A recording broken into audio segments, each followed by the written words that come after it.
오늘 말씀은 이제 이새가 다윗을 골리앗과 이스라엘 백성이 대치하고 있는 전쟁터로 보내면서 시작이 되고 있죠. 이때까지 다윗은 이새의 8명의 아들들 중에 가장 어린 막내 아들로서 부모님을 도와 집에서 양을 치는 그런 평범한 소년으로 살고 있었습니다. 가끔씩 사울 왕이 악령에 들릴 때면 그를 위해서 수금을 타러 왕궁에 다녀오기도 했지만 사울과 그의 신하들의 눈에 딱 띌 만한 어떤 외형이나 그런 특별한 모습을 갖지 않은 평범한 소년으로 살고 있었다는 거죠.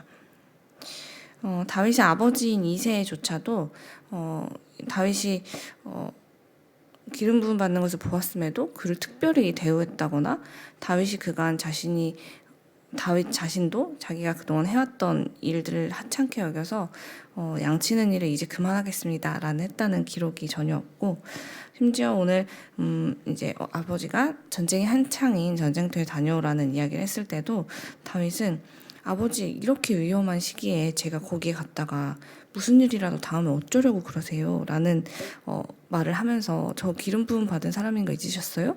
라고 할 수도 있는데, 그는 전혀 그런 염려나 걱정 없이 또 이런 망구 없이 아버지의 말씀에 순종하는 모습을 보여주고 있습니다. 오늘 말씀을 보면서 저는 특히 20절 말씀을 묵상하는 중에 다윗이 참 어린 소년인 이때부터 참 성실하고 책임감 있게 자신에게 주어진 삶을 살아가고 있는 모습을 보면서 괜히 마음이 흐뭇했는데요. 20절 말씀을 거기에 적혀있는 그의 일과를 보면 여러분도 아마 공감하실 거예요.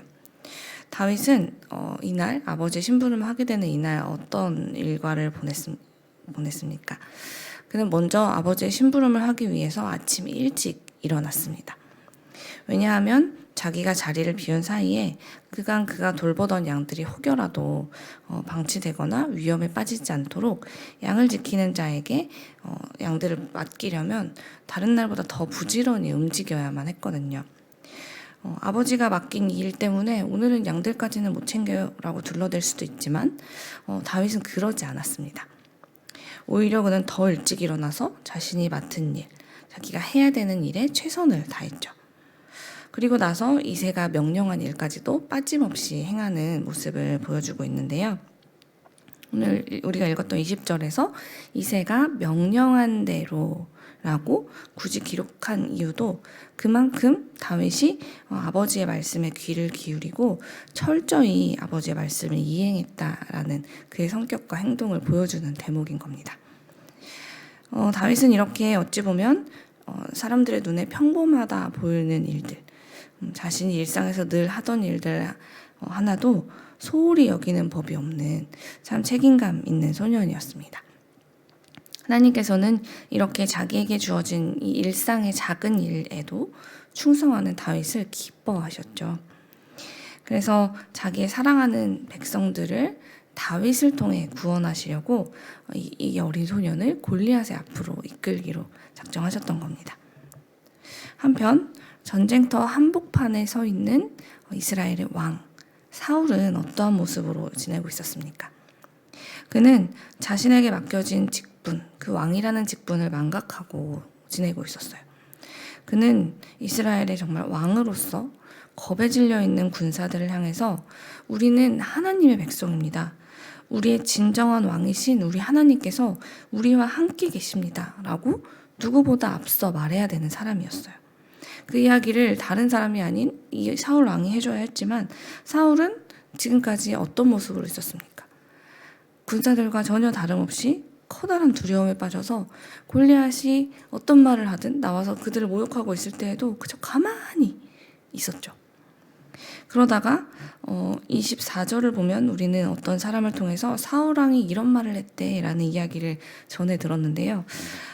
그가 어떤 말을 백성들에게 했다고 합니까?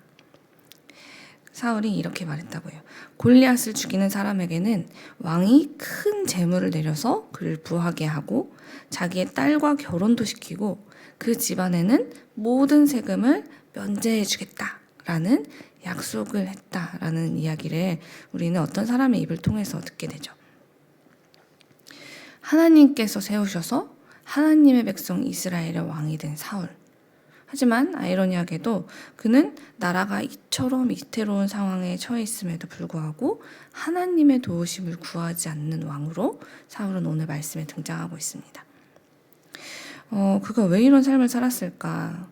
다윗을 보면서 곰곰이 생각해 보니 그는 자기에게 주어진 그 하루하루에 해야 할 자신의 본분과 책임을 다하지 않고 불성실하게 살면서 자기가 누구인지, 나를 세우신 분이 누구인지를 망각해 버린 결과 그는 골리앗이 하나님을 모욕하는 소리를 듣고도 그 이야기를 심지어 40일 동안 아침 저녁으로 들으면서도 그에 대해서 무감각하고 전혀 반응하지 않는 그런 삶을 지금 지내고 있을 수밖에 없었던 것이죠. 반면 매일매일 평범해 보이는 일상조차도 하나님 앞에서 성실하고 책임감 있게 살아왔던 다윗은 어떻습니까? 그는 다른 사람들이 볼 때는 사울왕에 비해 굉장히 사소한 일을 맡고 있어 보였지만 그는 한 번도 다윗은 하나님을 잊으며 살아본 적이 없습니다. 그래서 그가 이 전쟁터에 도착해서 정말 어마무시한 저 골리앗을 처음 봤던 그 순간에도 너무 깜짝 놀라서 두려워하거나 겁에 질리기는커녕 그는 분노하면서 외쳤습니다. 저 할례도 받지 않은 블레셋 사람이 도대체 누구이기에 이렇게 살아계신 하나님의 군대를 모욕하는 겁니까? 라고 외치면서 그는 거룩한 분노를 표출하죠. 이전까지는 순둥순둥하고 참 유한 모습으로 보이던 다윗이 하나님의 이름을 모욕하는 자 앞에서는 자신의 그 분노를 숨기지 않고 주저하지도 않아요. 그 자리에 있었던 어른들 중 어느 누구도 골리앗을 이토록 다윗처럼 하찮게 여겼던 사람이 없어요. 또한 그들 중 누구도 자신들이 그냥 보통 군대가 아니라 살아계신 하나님의 군대이다라는 것을 기억하고 있는 사람도 없었죠. 그래서 그들은 우리는 골리앗과 싸운다면 100% 지게 될 거야 라는 두려움에 갇혀서 우리는 그냥 하나님의 군대가 아니라 일반 사람들과 같은 존재라고 생각하면서 지금 지내고 있었던 거죠. 그러나 다윗은 지금 골리앗을 이렇게 마주하고 있는 이 순간에도 하나님만 생각하고 있었습니다. 그래서 골리앗이 제 아무리 강하고 정말 한눈에 보아도 그 당시에 가장 대단한 최신 무기들을 빠짐없이 온몸에 두르고 가지고 있었어도 아니 그가 오히려 그보다 더한 무기들을 추가로 더 가져왔다고 해도 다윗은 그에 대해서 별로 반응하지 않았을 겁니다. 그래봤자 골리앗은 살아계신 하나님 앞에서 겨우 먼지보다도 작고 미약한 존재일 뿐임을 그는 꿰뚫어 보고 있었으니까요. 그러니 다윗에게는 골리앗이 키가 얼마나든 그가 어떤 무기를 가졌든 어떤 모습을 하고 있든 그가 두렵지 않을 수밖에요. 다윗은 대단히 공부를 많이 한 사람도 아니었고 또 골리앗처럼 큰 키나 힘을 가진 사람도 아니었죠. 사울과 같은 권력도 갖지 못한 정말 평범한 양치기 소년이었지만 그 누구보다도 하나님을 신뢰했습니다. 그분이 살아계신 유일한 왕이시라는 것을 그는 매일매일의 삶에서 믿고 있었고 그래서 그 하나님을 생각하면서 자기가 아무리 평범하고 작아 보이는 일을 할 때조차도 하나님과 동행하며 살아왔죠. 그 결과 모든 백성이 떨면서 도망치기에 바빴던 그 골리앗 앞에서 그는 유일하게 두려워하지 않고 아주 담대하게 서서 골리앗의 본질과 약점을 파악하는 그런 사람이 되었습니다. 그리고 사울 왕조차도 하지 못했던 말을 그가 그 어린 소년이 대신 외치게 되죠. 이 할례 받지 않은 블레셋 사람이 누구이기에 살아계신 하나님의 군대를 모욕하겠느냐. 이게 무슨 뜻입니까? 우리는 할례도 받지 못한 저 사람이 감히 손댈 수 없는 살아계신 하나님의 군대입니다. 라고 이야기했다는 것이죠. 살아계신 하나님의 군대. 그 사람이 바로 우리다. 이것을 잊지 말라고 자신에게 그리고 주변에 있던 용기를 잃어버린 모든 사람들에게 다윗은 나아가 이 이야기를 했다는 것입니다. 그러니 다윗의 그 마음 안에는 어떤 믿음이 있었던 겁니까?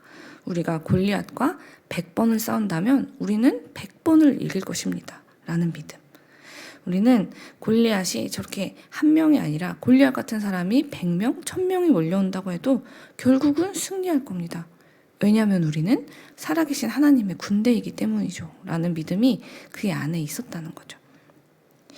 그러므로 사랑하는 여러분, 우리도 매일 바쁘고 때로는 정말 골리앗과 같은 존재로 인해서 무너지고 넘어지는 순간들이 참 많이 있겠지만 그런 그 순간조차 하나님을 잊지 않기 위해서 노력하는 우리가 되었으면 좋겠습니다.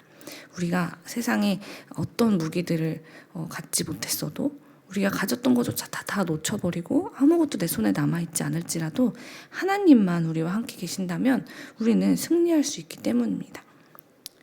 우리가 그 하나님만 붙잡는다면 평범하디 평범해 보이는 나 역시 다윗처럼 온 이스라엘을 구원하는 존귀한 삶을 살게 될 것임을 저는 믿습니다.